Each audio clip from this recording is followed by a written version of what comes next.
Bismillahirrahmanirrahim. Assalamualaikum warahmatullahi wabarakatuh. Waalaikumsalam warahmatullahi wabarakatuh.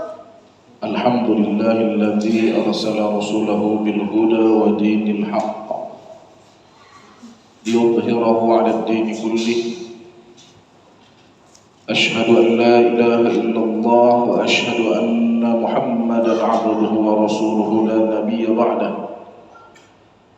Allahumma fassalli wa sallim wa barik 'ala sayyidina Muhammad wa 'ala ali sayyidina Muhammad. Allahumma anfa'na bima 'allamtana wa 'allimna ma yanfa'una. Rabbi faqihna wa faqih ahlana wa qarabatin lana fi dinina ma'al qutri wa dzakar. Bapak-bapak, ibu-ibu, hadirin hadirat jamaah yang dimuliakan Allah Subhanahu wa taala. Tidak henti-hentinya kita bersyukur kepada Allah, limpahan rahmat dan kurnia-Nya, taufik, hidayah dan inayahnya mengucur kepada kita. Di antaranya adalah dapatnya kita melaksanakan kewajiban-kewajiban kita, salat maghrib dan juga majelis ta'lim yang insyaallah akan kita laksanakan malam ini. Mudah-mudahan amaliyah kita menjadi amalan mutaqabbala, amal yang diterima di sisi Allah Subhanahu wa taala. Salawat dan salam kepada junjungan kita Nabi besar Muhammad sallallahu alaihi wasallam dengan ucapan Allahumma shalli ala sayyidina Muhammad wa ala ali sayyidina Muhammad. Mudah-mudahan dalam kehidupan ini kita dapat menjadikan Rasulullah sebagai suri tauladan kita dan kelak kita mendapat syafaat dari Rasulullah sallallahu alaihi wasallam. Pada kesempatan maghrib ini saya diberikan kesempatan untuk menyampaikan hal-hal yang berkaitan dengan agama, kajian agama. Maka saya mengambil tentang asal muasal solat yang 5 waktu dalam sejarah para nabi-nabi yang terdahulu. Bapak Ibu hadirin jemaah yang dimuliakan Allah Subhanahu wa taala, sebagai bacaan saya adalah syarah Sulamul Munajat atau Munajat karangan Syekh Muhammad Nawawi Al-Bantani, syarah terhadap kitab Safinatus Shalah di halaman 12.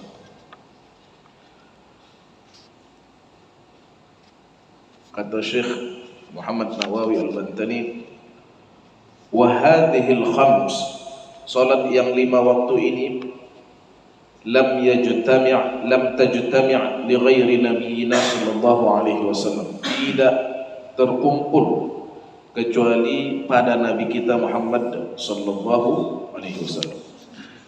Jadi yang 5 ini ditakdirkan oleh Allah Subhanahu wa taala untuk terkumpul kepada Nabi Muhammad dan umatnya. Nah, inilah yang kita laksanakan sekarang ini, salah satunya adalah salat maghrib. Wal hikmatu fi takhsis as-salawatil khamsi bi awqatiha wa bi adadi raka'atiha. Dan hikmah ditentukannya salat yang 5 waktu itu dengan waktu-waktunya dan bilangan-bilangan rakaatnya. Kenapa misalnya maghrib 3 rakaatnya, isya 4 rakaatnya, dan waktunya malam, maghrib antara siang dengan malam dan lain sebagainya.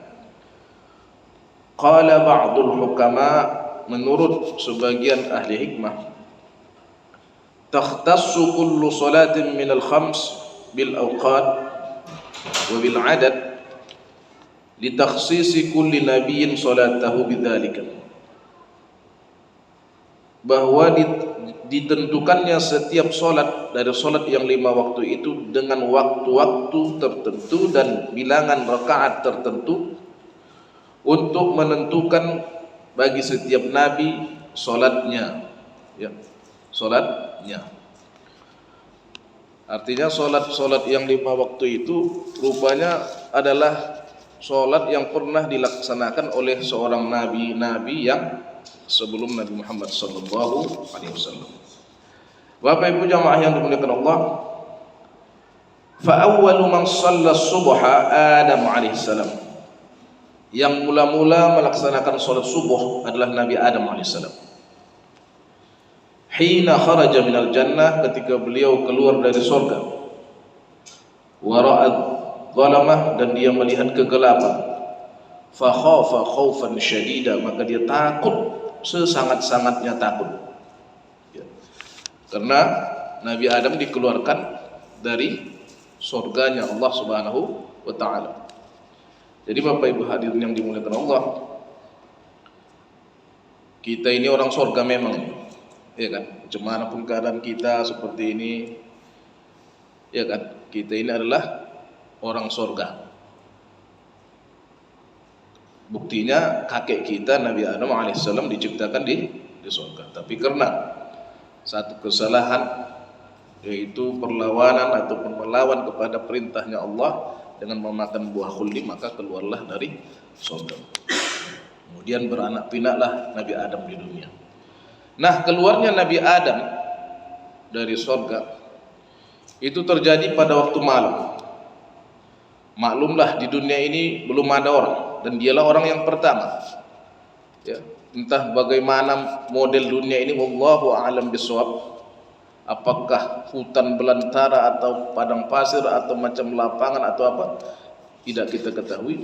Tetapi Nabi Adam diturunkan ke dunia ini dalam waktu malam. Maka Nabi Adam menangis, sedih, duka cita.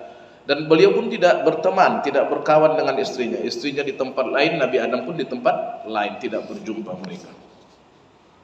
Dipisahkan mereka sewaktu diturunkan di bumi ini. Nah, seperti itu. Nah, oleh karenanya sangatlah ketakutan Nabi Adam. Maka pada waktu subuh tersebut, katanya, falamman syaqqal fajar, maka ketika menyingsing fajar, shalla rak'atain, maka salatlah Nabi Adam 2 rakaat. Shalla rak'atain, rak'ah lisyukri 'ala salamatihi minadh dhulmah, 1 rakaat sebagai kesyukurannya karena telah diselamatkan dari kegelapan. Karena Nabi Adam tak pernah melihat kegelapan sewaktu di surga, tak pernah gelap, tetapi pada waktu dicampakkan atau dijatuhkan ke bumi, beliau mengalami kegelapan. Ini kok ada gelap seperti ini? Maka Nabi Adam bingung. Maka ketika dia melihat menyingsing fajar, oh ada harapan terang, pikir Nabi Adam. Maka ketika itu Nabi Adam bersujud kepada Allah ataupun melaksanakan salat 2 rakaat. 1 rakaat katanya syukur terhadap dilepaskannya dari kegelapan, wa rak'atan lisyukri 'ala udi dhawin nahar, dan 1 rakaat adalah untuk bersyukur terhadap siang, ya, siang, adanya siang yang telah dilihat oleh Nabi Adam alaihissalam. Artinya bukan gelap terus menerus. Nah, demikian Nabi Adam alaihissalam melaksanakan salat subuh, ya, salat subuh. Wa awwalu man shalla dhuhra, sedangkan yang mula-mula melaksanakan salat zuhur adalah Ibrahim alaihissalam, Nabi Ibrahim alaihissalam. Hina amarahu Allah Ta'ala bidhabhi waladihi Ismail, ketika beliau disuruh Allah untuk menyembelih anaknya Ismail. Thumma yadhbahu fida'ahu, tetapi beliau ternyata menyembelih tebusannya, ya, artinya kibash, ya. Wadzalika hina zawali syams, dan itu terjadi ketika tergelincir matahari. Fa shalla 4 rakaat, maka Nabi Ibrahim salat 4 rakaat. Rak'atan lisyukri 'alal fida, 1 rakaat itu adalah kesyukuran terhadap tebusan yang diberikan Allah. wa rak'atan lisyukri ala dhahabi huznihi ala waladihi, satu rakaat itu berkesyukuran terhadap hilangnya duka cita dari hatinya terhadap anaknya, dan satu rakaat karena dia telah menjalankan perintah Allah Subhanahu wa taala, dan satu rakaat karena dia telah memperoleh nikmat yaitu seekor kibas yang diturunkan dari surga, yaitu kibasnya Habil. Bapak Ibu hadirin hadirat yang dimuliakan Allah, demikianlah Nabi Ibrahim alaihissalam. Sebagaimana kita ketahui sejarahnya, Nabi Ibrahim adalah seorang nabi yang sangat lama baru mendapatkan keturunan, sangat tua, ibaratnya sudah menjadi level kakek nenek lah mereka, pasangan tersebut. Lalu Allah Subhanahu wa taala memberikan rezeki tersebut, yaitu seorang anak.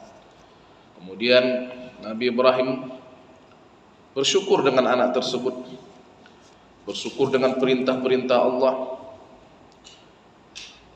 Kata para ulama, ada Nabi Ibrahim pernah mengatakan bahwa saya akan senantiasa melaksanakan perintah Allah bagaimanapun sulitnya, bagaimanapun payahnya, pasti akan saya laksanakan. Bahkan kalau disuruh menyembelih anak sekalipun, saya akan laksanakan perintah Allah, kata Nabi Ibrahim.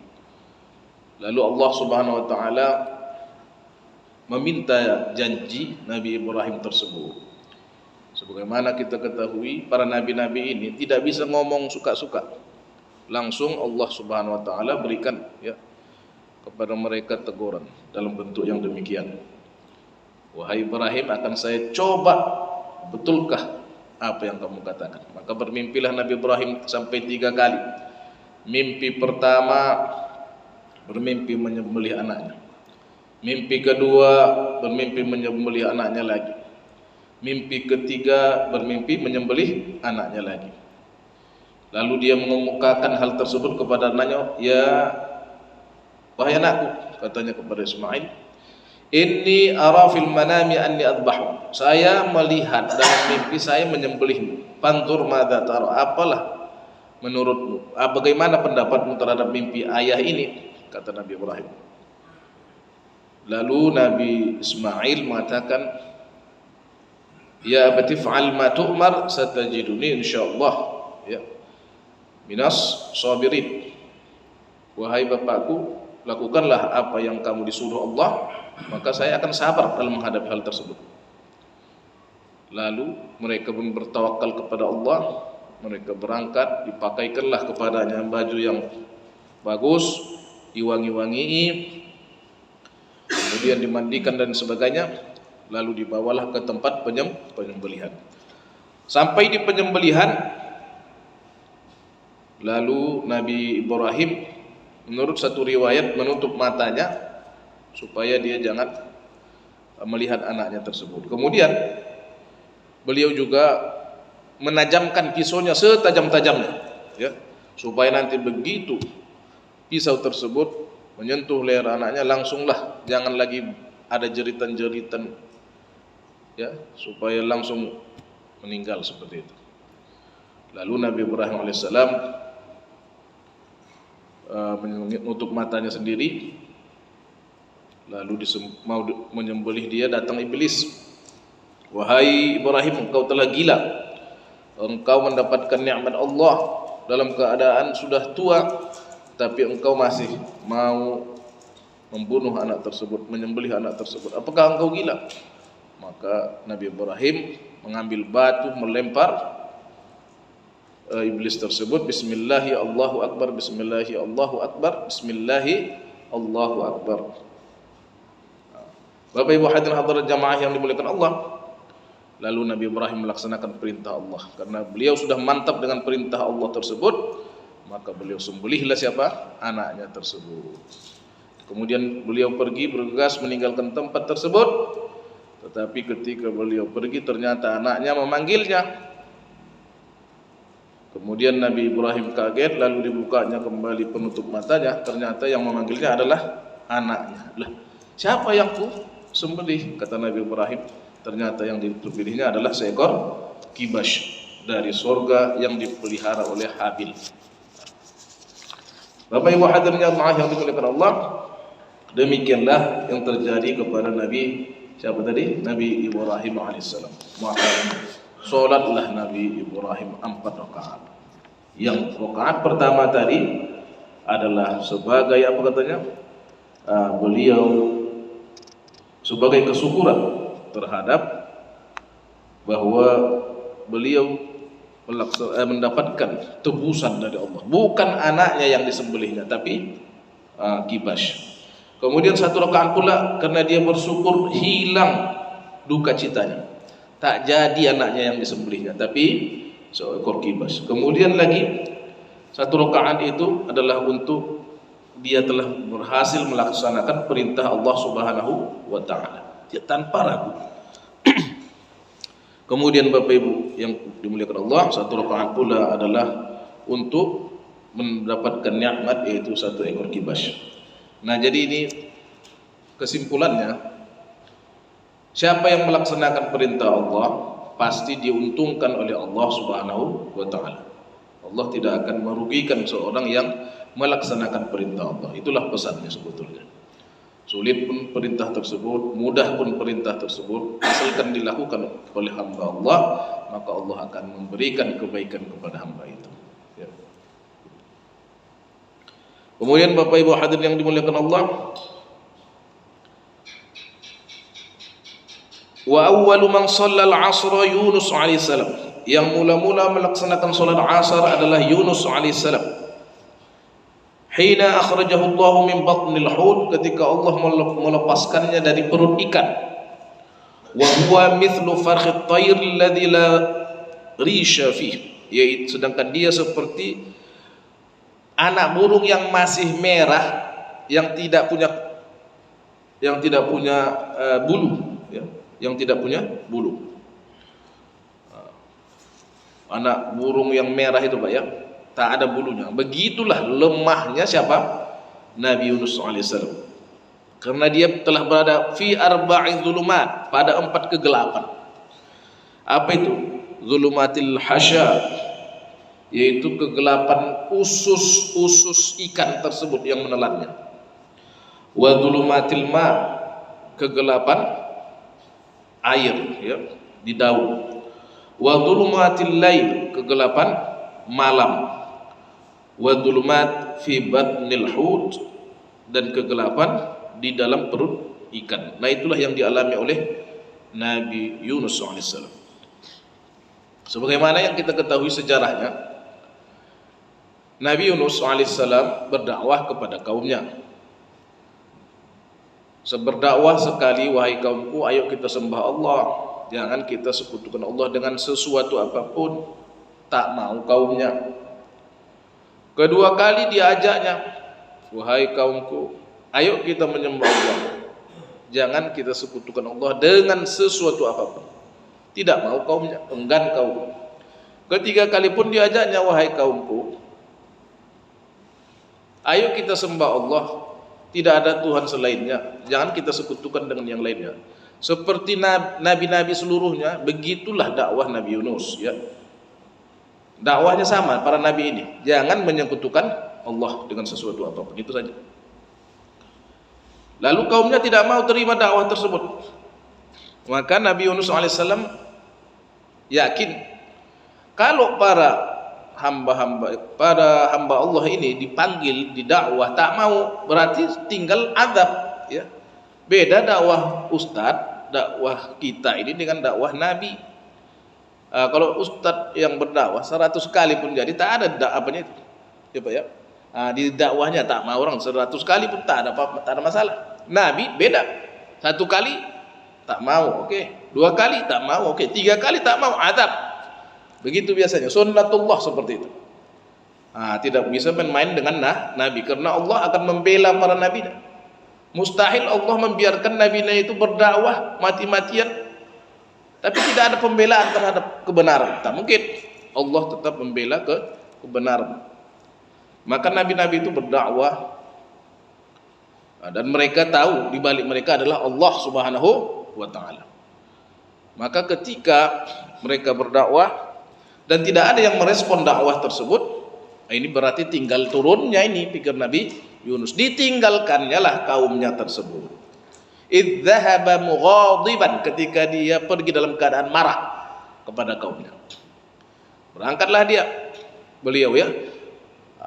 Kemudian setelah daratan, beliau naik ke dermaga ke sebuah kapal untuk menyelamatkan diri, karena yakin beliau setelah ini akan turun azab. Seperti itu.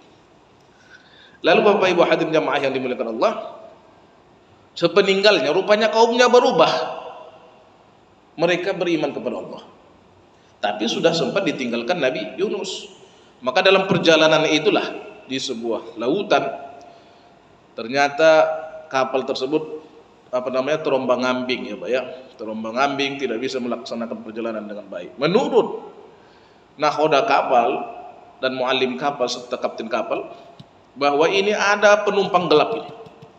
Biasanya kalau seperti ini ada penumpang gelap. Pasti ada penumpang gelap yang ada kaitannya sama masyarakat yang tinggalkannya. Kalau kita lepaskan dia dari kapal ini, kalau kita campakkan dia dari kapal ini, pasti kapal ini akan berjalan dengan baik. Maka dibuatlah undian. Semuanya namanya ditaruh, kemudian diputarlah, ibaratnya seperti itu. Dibuatlah undian, nama siapa yang keluar, kemudian diambillah salah satu nama tersebut. Bapak Ibu sekalian, dengan takdir Allah Subhanahu wa taala, ternyata yang keluar adalah Nabi Yunus bin Matta. Yunus bin Matta. Maka ketika itu mereka melihat, mana orangnya nih? Ini. Aduh, ini barangkali salah orang kita nih. Udah kita ulangi lagi lah. Kita ulangi. Ini kayaknya enggak betul, enggak cocok ini. Orangnya tampangnya orang baik ini, bukan orang jahat. Dimasukkan lagi undian itu Bapak Ibu sekalian, yang kedua kalinya, kemudian ditarik lagi, diambil lagi. Ternyata nama yang kedua pun nama yang sama, Yunus bin Matta. Dan yang ketiga kali pun dilakukan undian, ternyata nama Yunus bin Matta. Tetaplah Yunus bin Matta dengan takdirnya Allah Subhanahu wa taala. Maka akhirnya dicampakkanlah, sepakatlah mereka, maaf Pak, katanya seperti itu, karena mereka menghormati orang tersebut. Tidak layak untuk dicampakkan ke lautan, tetapi karena memang namanya sudah 3 kali, berarti memang orang inilah itu, kira-kira seperti itu. Maka dicampakkanlah Yunus. Setelah dicampakkan Yunus, amanlah kapal. Kemudian ternyata beliau ditelan oleh ikan hut, ya, ikan hut, ikan besar. Kemudian Bapak Ibu hadirin yang dimuliakan Allah, beradalah siapa Nabi Yunus alaihissalam dalam perut ikan tersebut. Nah, setelah berada dalam 4 kegelapan tadi, ya, di dalam usus, ya, Bapak Ibu sekalian, di penjara sama dimasukkan ke perut ikan lebih mantap di mana, Pak? Kalau di penjara masih bisa berkomunikasi sama orang, ya kan? Nah, penjara, walaupun orangnya sangar-sangar istilahnya, tapi masih bisa bicara, bisa. Kalau ke perut ikan kita dimasukkan, siapalah kawan kita berbicara? Tak ada. Memang luar biasa ya, luar biasa. Tak ada khusus ikan itulah kawan kita bicara. Tak mungkin kita bicara dengan ikan. Nah, oleh karena itu makanya ada tasbih Nabi Yunus. Tasbih Nabi Yunus, apa bacaan itu Pak? La ilaha illa anta subhanaka inni kuntu minadh dhalimin. Nabi Yunus ini betul-betul terpuruk ibaratnya. Masuk penjara enggak pala terpuruk, tapi ini lebih terpuruk lagi. Enggak ada komunikasi apapun kecuali dengan Allah Subhanahu wa taala. Jadi Bapak Ibu sekalian, pelajaran juga bagi kita. Kalau kita terpuruk, jatuh, terdampar ke dasar sesuatu, maka inilah tasbih kita. La ilaha illa anta subhanaka inni kuntu minadh dhalimin. La ilaha illa anta subhanaka inni kuntu minadh dhalimin.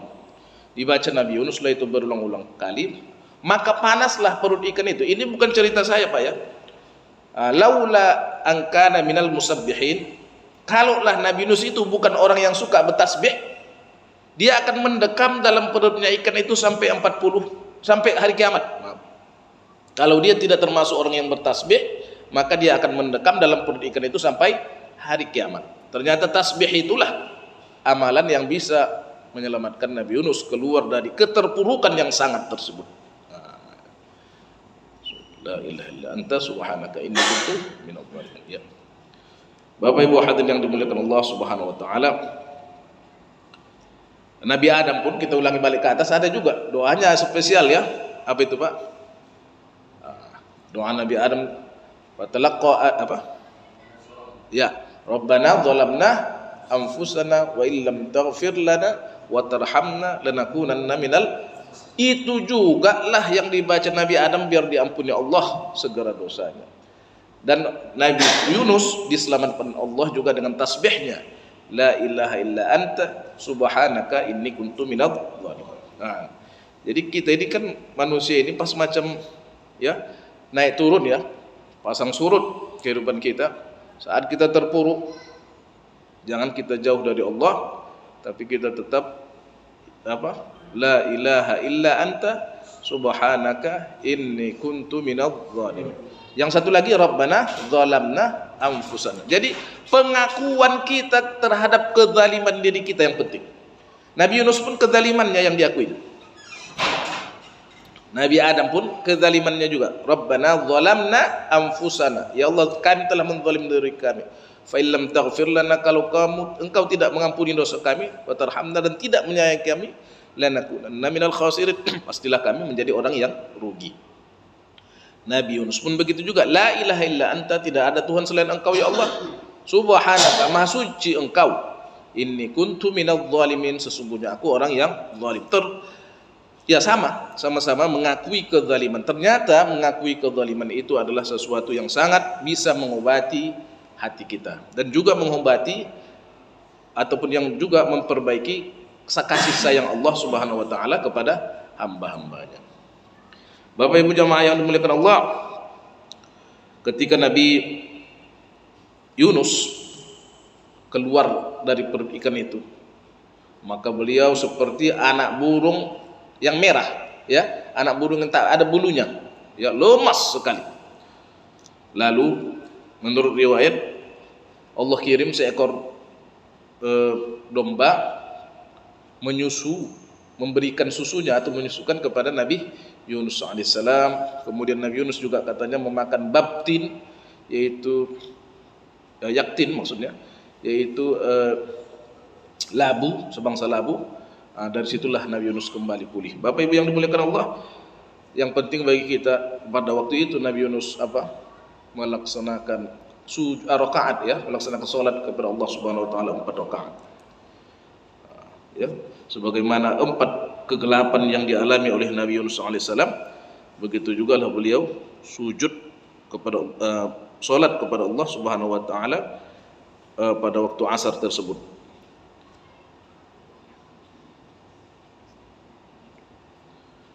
Salat 4 rakaat itu kesyukuran kepada Allah karena dia terlepas daripada kegelapan yang 4, yaitu gelapnya usus ikan tersebut, kegelapan air, kegelapan perut ikan, dan kegelapan malam yang dirasakan oleh si Nabi Yunus alaihissalam. Ya, luar biasa. Maka Bapak Ibu hadirin yang dimuliakan Allah, ini juga pelajaran bagi kita ya. Banyak pelajaran dari nabi-nabi yang terdahulu. Wa awwalu man shallal maghrib, dan yang mula-mula melaksanakan salat maghrib adalah Isa alaihissalam, Nabi Isa alaihissalam. Hina kharaja min baini qaumihi wa huwa hina ghurub asy-syams, ketika dia keluar dari kaumnya, yaitu ketika terbenam matahari. Fa shalla 3 rakaat, maka beliau melaksanakan salat 3 rakaat. Sebagaimana yang kita ketahui, Nabi Isa alaihissalam adalah seorang nabi yang juga banyak tantangannya. Ada orang pembencinya. Orang Romawi kepingin menangkap Nabi Isa alaihissalam. Rupanya gayung bersambut di antara murid Nabi Isa, ada yang khianat kepadanya. Jadi beliau diinformasikan kepada pihak musuh oleh muridnya sendiri yang bernama Yudas Iskariot menurut sejarah.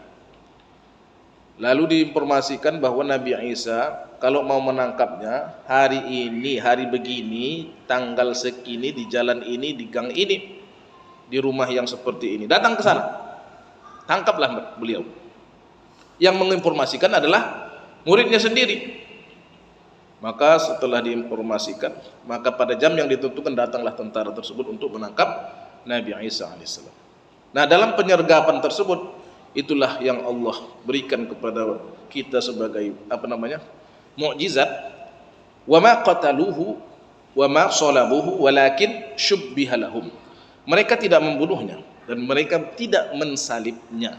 Walakin, tetapi kata Allah, syubbiha lahum, salah seorang di antara mereka, al-khain yang berkhianat tersebut, syubbiha, disamakan, dimiripkan kepada mereka. Jadi diganti wajah lah kira-kira seperti itu. Mana tadi murid yang berkhianat itu? Yudas Iskariot. Wajahnya dibuat seperti Nabi Isa alaihissalam. Ketika para penjahat ini tadi ingin menangkap Nabi Isa, mereka tengok wajahnya tentunya. Oh, ini yang Nabi Isa. Maka mereka tangkap. Setelah mereka tangkap, ya itulah yang mereka tangkap itu adalah Yudas Iskariot. Walaupun dalam penampakan mereka itu adalah Nabi Isa alaihissalam. Nah, ini keyakinan Al-Quran, akidah kita Al-Quranul Karim. Nah, oleh karena itu sujudlah atau sholatlah Nabi Isa alaihissalam pada waktu tersebut karena beliau syukur terhadap Allah Subhanahu wa taala. Yang pertama katanya linafil uluhiyati an ghairillah taala, untuk menafikan ketuhanan dari selain Allah Subhanahu wa taala. Satu rakaat pula untuk menafikan tuduhan dari ibunya sebagai penzina. Kemudian satu rakaat lagi untuk menetapkan ketuhanan bagi Allah Subhanahu wa taala sendirinya, tidak ada Tuhan yang lain. Jadi artinya Bapak Ibu sekalian, kan kalau pengikut Nabi Isa sekarang mengakui bahwa Nabi Isa itu adalah disalib. Nah, dalam Islam tidak demikian, ya, tidak demikian. Nah, oleh karena itu Bapak Ibu hadirin yang dimuliakan Allah, bersyukur Nabi Isa alaihissalam pada waktu maghrib tersebut, maka adalah namanya solat maghrib. Nah, kemudian yang terakhir solat Aisyah, ya, yang pertama melakukannya adalah Nabi Musa alaihissalam. Nabi Musa, ya, lebih kurang 5 menit lagi saya izin Pak, ya. 12 kali. Ya, saya 5 menit saja. Nanti, ya, oke. Dan yang mula-mula melaksanakan sholat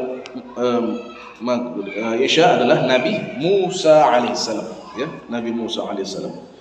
Jadi Nabi Musa alaihissalam ini banyak dikali hidupnya. Beliau ini telah diselamatkan Allah Subhanahu wa taala dari kejaran Fir'aun. Banyak, ya, peristiwa Nabi Musa alaihissalam yang direkam dalam Al-Qur'anul Karim. Ya, banyak peristiwanya. Memang luar biasa kehidupannya. Berhadapan dengan Fir'aun, berhadapan dengan orang-orang hebat Fir'aun seperti Haman dan lain sebagainya. Ini katanya adalah ketika Nabi Musa alaihissalam keluar dari Madian, wa huwa fi ahzani arba'atin, beliau berada pada 4 duka cita. 1 duka cita karena istrinya, dia meninggalkan istrinya. 1 duka cita lain terhadap saudaranya Harun, dan 1 duka cita lagi karena anak-anaknya, dan yang 1 lagi atas cambuk atau cemeti Fir'aun. Maka Allah menyelamatkannya dari yang demikian seluruhnya dengan janji yang benar, dan itu semuanya terjadi pada waktu Isya.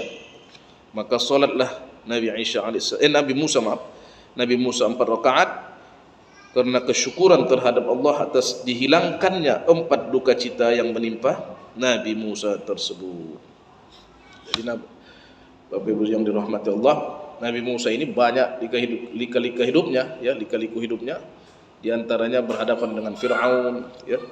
Kalau kita pikir Bapak Ibu sekalian, berhadapan dengan Fir'aun itu sulit, ya. Itu beliau bisa menghadapi itu. Ada kekurangan-kekurangan Fir'aun, ada kekurangan Nabi Musa, di antaranya lidahnya kurang fasih. Maka dia membawa asistennya Nabi Harun alaihissalam. Tapi sikap kuat, mental kuat, ya. Dan itu terjadi karena Nabi Musa alaihissalam, menurut riwayat, kenapa kurang fasih? Itu adalah karena Nabi Musa itu ketika kecilnya dipilihkan kepadanya bara dan susu, dan beliau memilih bara api dan memakannya. Maka celatlah lidahnya berbicara karena dia memakan api tersebut. Kenapa dipilihkan demikian? Karena dia menarik jenggot Fir'aun. Setiap dia tarik, Fir'aun menjerit, sekuat-kuatnya, sakit enggak tanggung. Asalkan dicapit sakit. Ini anak apa ini? Ini orang apa hantu, kira-kira seperti itulah. Kok sakit kali?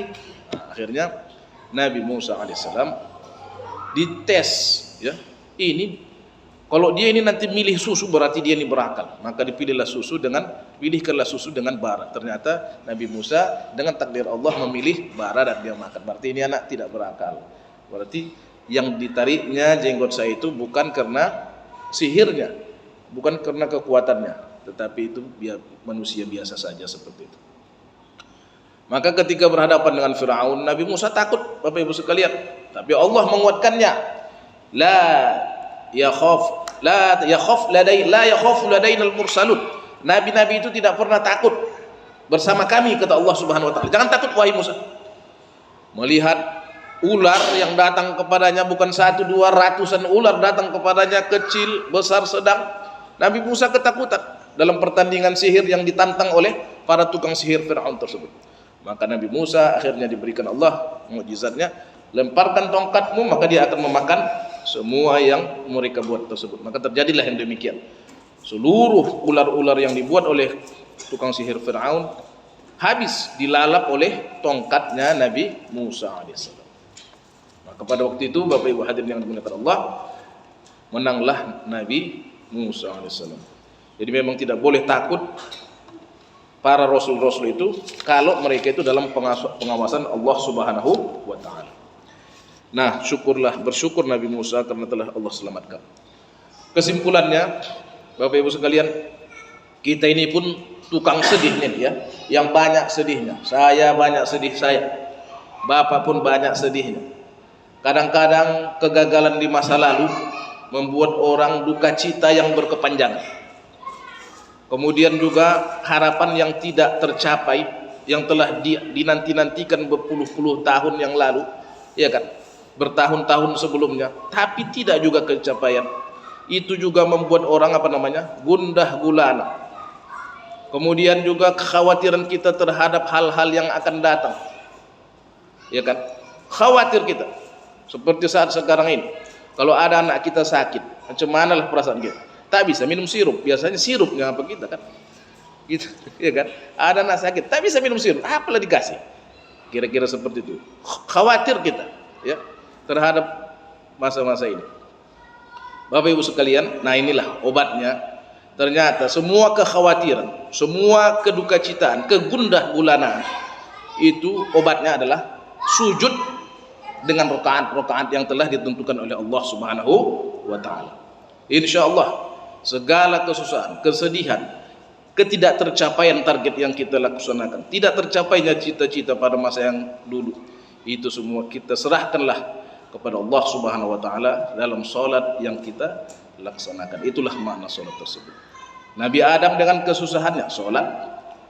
Nabi siapa tadi? Nabi nomor 2 Nabi Ibrahim alaihissalam dengan kedukacitaannya, anaklah pula disembelih ya.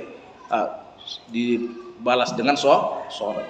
Nabi mungkin dalam berdakwah kita tidak berhasil, seperti Nabi Yunus alaihissalam pada awalnya beliau juga sholat.